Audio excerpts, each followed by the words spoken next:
this is the other side of her neck, so the previous one was the left side, this would be the right side. Again, the pinky is towards the chest more, and then the index is towards the chin.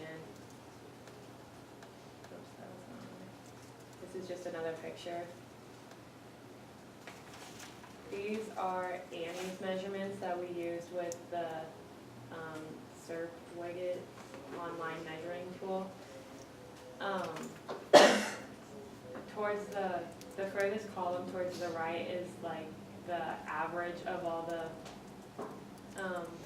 print measurements that we got, so that's what we went off of. And this is the same thing but with Turner's hands.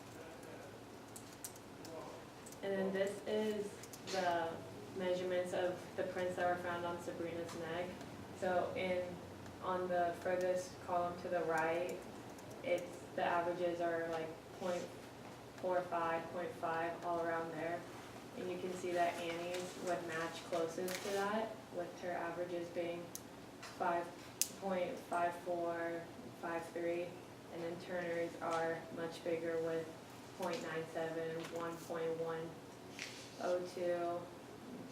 like that. Why is it Annie? Because her measurements are much smaller than Turner's, and the measurements found on Sabrina's neck were closest to Annie's.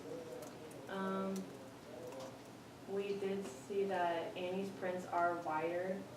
Annie's prints are wider, but than found on Sabrina's neck, but that's because when your hand is in different positions and you use different amounts of force, that could vary with the diameter. And so the DNA found, and then Annie's DNA was found on the prints. Her fingerprints are in the room with Sabrina. Annie's hair was in the room, and no other suspect's physical evidence was found in the same room as the body. And then our counter argument was that we didn't take any fingerprint measurements of any other suspects besides Turner and Annie, and that Annie and Sabrina's measurements were not exact. Like Annie's fingerprints did not exactly match with Sabrina's, which were found on her neck. And that's it. Okay, can you go to slide 2 and 3?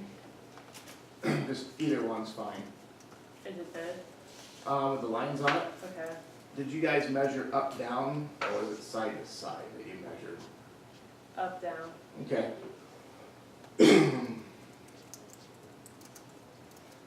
And then, so did we do the same thing when we had their hands, we measured up, down, or we measured width? I don't know. So I thought we were going side to side, because Okay. right now the way you might have it like, let's see who all did that. So Thane, Alex, I guess Thane's gone today. Sydney, Alex, when you guys measured these, how did you measure them?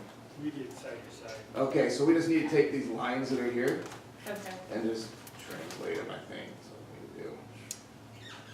I'll do that on this one here. Yep, and that will make more sense, we're looking at the width of the thing. Okay. Yeah, so just need to roll those over. But I like that you label them, I like you have a line there, it makes it very visual, it's easy to see that this is what happened, this is how we measured them.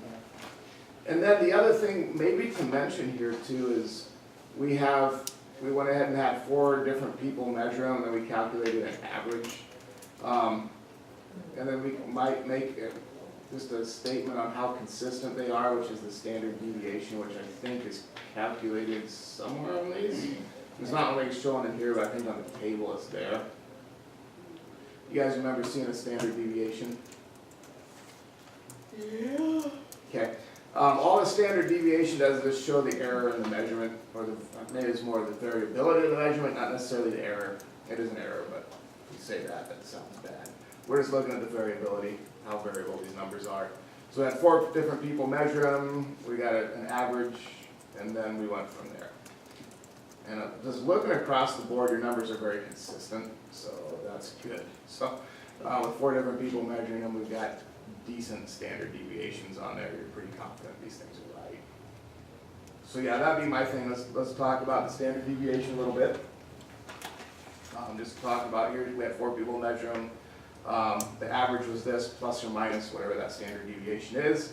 And that plus or minus is nowhere close to where Turner's fingers are at. His are definitely bigger than what we're seeing on here. Now the fence, one other thing that just popped in my mind here that they could counter, I'm going to add this to it. Since there's pressure differences, could that maybe cause, even though Turner's fingers were wider, could it maybe, I'm just thinking they'll take any little angle they can. They're going to argue that, well, if they're not exact fingerprint matches, how do you know that that's not Turner? Maybe he wasn't squeezing really hard. So I'm just saying, be prepared for that. Okay. And I think you got a decent argument. I mean, Annie's are nearly, just looking at the measurements, they are half the size of Turner's.